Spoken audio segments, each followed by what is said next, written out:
Sesiphinde sahlangana futhi-ke sihlangana ngenye-ke indaba ethi ayifani nalede sikhuluma ngayo la kule channel, eyenzeke enganeni ichwane lebhaca.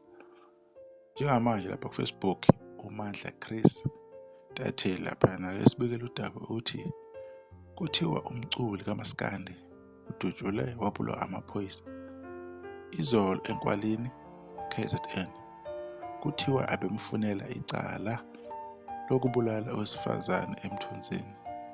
Kuvela ukuthi wenze lokho nje ubesanda kubuya ejele la abedonsa khona u-15 years ngokubulala futhi owesifazane.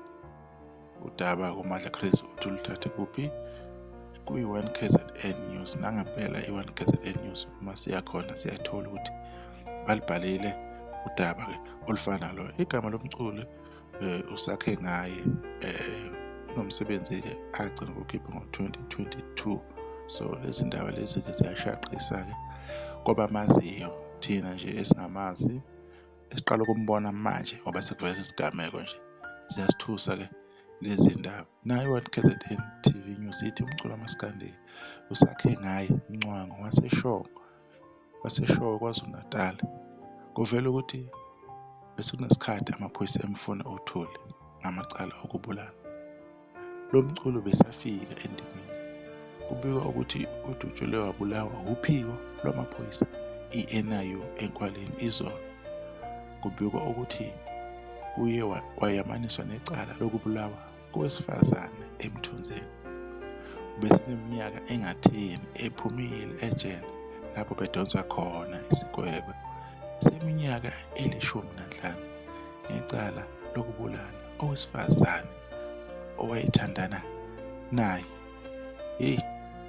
Kahle kahle asazi ezweni kwenzakalani, izwe libulile, sesiyalisaba izwe, asazi ukuthi ikuphi okuyikhona khona.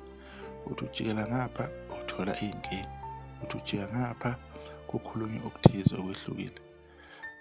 Umuntu wesilisa, umuntu wesifazane, awusazi nanqindi nasibhakela, akekho ophephile.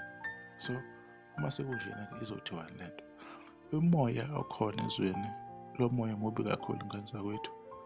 Uma kunendlela ukuthi abantu bekwazi ukuthi belwisane nawo, bangalwisana nalowo moya loyo. If abantu bakwazi ukukhuleka amakholwa, if abantu bomoya nabalaphi bendabuko benayo indlela, kuyomele ngempela sikhulekele izwe lethu cause sihamba esikhathini esinzima kakhulu.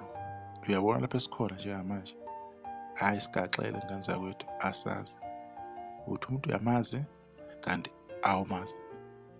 Zikhona-ke iy'gameko ey'nokufaka abantu bakwaMaskandi abangadumile kakhulu ey'ntweni zobugebengu, ey'ntweni zokubulala.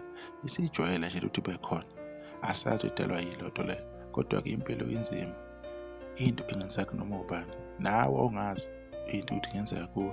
It can happen to you at any time because impilo. Angeke uthi wena into yokuthi wena ayisoze yakwenzakalela.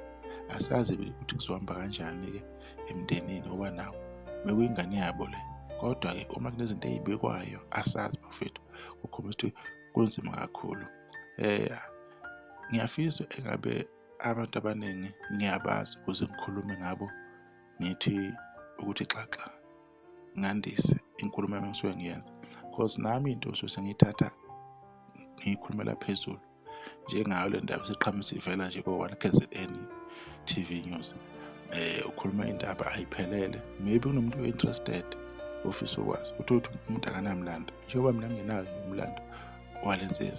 Kodwa khona bathe ike yathi ukucula-ke kancane-ke futhi-ke empilweni yakhe ubehaqwe izinkinga zempilo, amadimoni athize abezama ukuthi alwisane naye, agcine emehlula-ke, agcina engaphezu kwakhe. Yingakho-ke namhlanje sikuthola ukuthi yena-ke uselimala ngale ndlela alimale ngayo. Ifido sizoyibamba lapha-ke, sibonge nje kulezi ntatheli ezisibikele, sikwazi ukuze sikwazi nathi ukuthi sibikele-ke abantu bakhona la kule channel Indofasi Yethu-ke TV. Nisale kahle.